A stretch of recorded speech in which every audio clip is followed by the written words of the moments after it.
8월 23일 일요일 정례 브리핑을 시작하겠습니다. 오늘 0시 기준 국내 발생한 신규 확진자는 387명으로 400명에 육박하고 있습니다. 이 가운데 수도권의 신규 환자는 294명으로 매우 큰 비중을 차지하고 있으나 수도권 이외의 지역에서도 100여 명에 가까운 환자가 발생하고 있어 감염 확산세가 전국으로 번지고 있습니다. 지난 한 주간 환자 발생 추이와 감염 양상 등을 보더라도 감염 확산의 높은 위험성이 확인되고 있습니다. 지난 한 주간 국내 발생한 일평균 신규 확진자 수는 268명이며 감염 경로를 알 수 없는 사례의 비율도 약 20%에 달하고 있습니다. 방역망 내 관리 비율 역시 80% 밑으로 떨어져 방역 통제력이 상당히 약화된 상황입니다.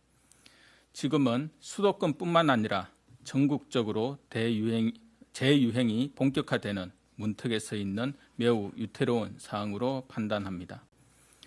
지난 수요일부터 수도권에 적용된 강화된 사회적 거리두기의 효과가 일주일 정도 지난 이번 주부터는 본격적으로 나타날 것으로 기대하고 있습니다. 다만 만약 이번 한 주간 지금의 확산 추세가 진정되지 않는다면 방역 당국으로서 3단계로의 격상까지 검토할 수밖에 없는 매우 엄중한 상황입니다. 3단계로의 격상은 필수적인 사회적 경제적 활동을 제외한 모든 일상 활동의 정지를 의미하며 국민 경제활동 전체에 치명적인 영향과 모두에게 고통스러운 결과를 줄 수밖에 없습니다. 지금의 수도권발 확산세를 확실히 잠재우기 위해서는 전 국민의 각별한 주의와 동참이 절실합니다. 서울사랑제일교회와 관련된 사항을 말씀드리겠습니다. 추가적인 교인 명단을 확보하기 위해 지난 21일 경찰이 사랑제일교회를 압수수색하였으며 교인, 방문자, 숙식자의 명부, 새 신자의 등록카드 등 자료를 확보하여 이를 바탕으로 명단을 분석하고 있습니다. 신원이 확인되지 않거나 연락두절, 검사 거부로 확인이 어려운 대상자뿐 아니라 추가로 명단이 확인되는 대상자에 대해서는 경찰의 협조를 통해 검사 및 격리 조치가 이루어지도록 지속 노력하고 있습니다. 8월 15일 광화문 집회와 관련하여서는 현재까지 총 136명의 확진자가 확인되고 있습니다. 정부는 광화문 인근 지역에서 30분 이상 체류한 대상자 약 5만여 명의 정보를 확인하여 문자, 유선 연락 등을 통해 검사를 받을 것을 안내하고 있습니다. 사랑제일교회의 방문자분들과 광화문 집회의 참석자분들은 추가적인 확산을 차단하기 위해 적시 가까운 선별진료소에서 검사를 받으시길 거듭 요청드립니다. 지금이 비상한 위기 상황인 만큼 방역 당국의 조치에 협력하여 주시기를 당부드립니다. 필수적인 방역 조치를 위한 행정명령 등에 불응하거나 방해하는 행위는 법에 따라 무관령으로 엄정하게 대응할 것이며 감염 확산에 따른 피해가 발생할 경우 구상권 청구도 적극 실시할 것입니다. 이는 우리 모두의 생명과 안전을 지키기 위한 부득이한 조치이며 국민 여러분의 이해와 협조를 당부드립니다. 한편 정부는 수도권 환자 급증에 대비하여 병상과 생활치료센터를 적극 확보하는 등 안정적인 치료체계 구축에 만전을 다하고 있습니다. 지난 금요일부터 본격적으로 가동한 수도권 긴급 대응반이 환자의 중증도에 따라 적절한 병상을 총괄적으로 배정하고 있으며 지금까지 신규 배정 환자 가운데 84%가 경증으로 분류되어 생활치료센터로 배치되었습니다. 어제 20시 기준으로 감염병 전담병원은 652개 병상이, 중증 환자 치료 병상은 70개 병상이 입원 가능하며 정부는 수도권뿐만 아니라 수도권 인근 지자체에 가용한 병상을 지속 확충하고 있습니다. 현재 생활치료센터는 400여 명이 입소가 가능한 상황입니다. 이번 주까지 2개소를 추가 개소하고 현재 1,500명 수준의 입소자 규모를 최대 3,000명 수준으로 신속히 확대할 계획입니다. 생활치료센터 설치에 협조해 주신 각 부처와 지자체, 관계기관에 깊은 감사의 말씀을 드립니다. 오늘부터 전국 사회적 거리두기의 2단계 격상으로 실내 50인 이상, 실외 100인 이상 행사가 금지되며 결혼식 역시 이에 포함됩니다.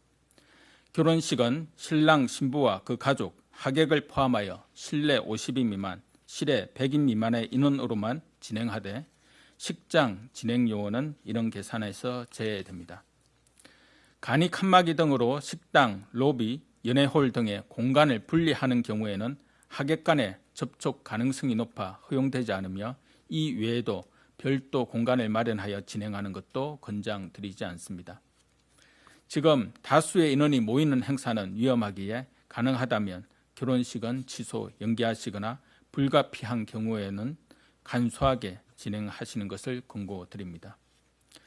다음으로 의사단체 집단 휴진과 관련하여 말씀드리겠습니다.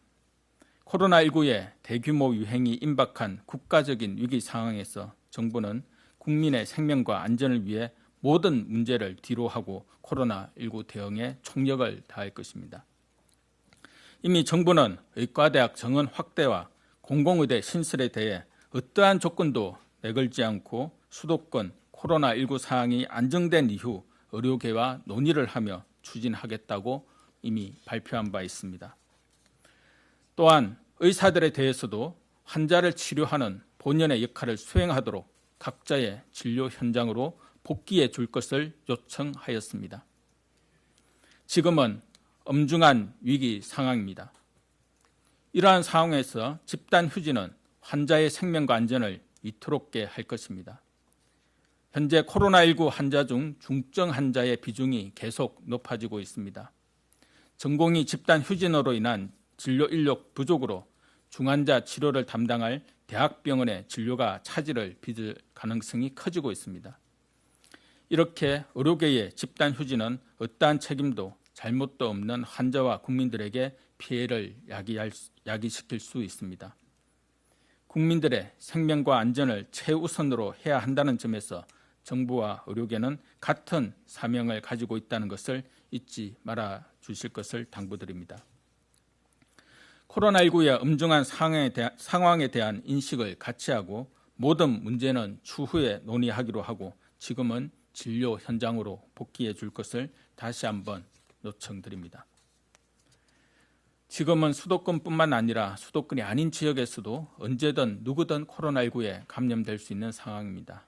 앞서 말씀드린 것처럼 수도권발 감염 확산 위기가 진정될 수 있을지 오늘부터 앞으로의 한 주가 매우 중대한 기로가 될 것입니다. 지난 3월 대구 경북, 5월 이태원발 감염 확산의 위기를 슬기롭게 극복했던 경험을 복기하면서 긴장의 끈을 다시 고쳐매야 할 때입니다. 전국의 모든 국민들께서는 당분간 꼭 필요한 외출 외에는 안전한 집에만 머물러 주시기 바랍니다. 불가피한 외출 시에도 반드시 실내와 실외 모두 마스크를 반드시 착용하시고 사람들이 많이 모이거나 밀폐된 장소는 방문하지 않기를 부탁드립니다.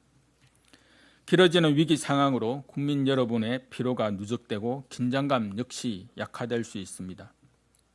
그러나 지금은 일촉즉발의 위기 상황임을 다시 강조드리며 국민 여러분들의 동참을 절실히 호소드립니다. 정부 역시 더욱 긴장하여 확산을 차단하고 환자 치료에 철저히 대비하겠습니다. 감사합니다.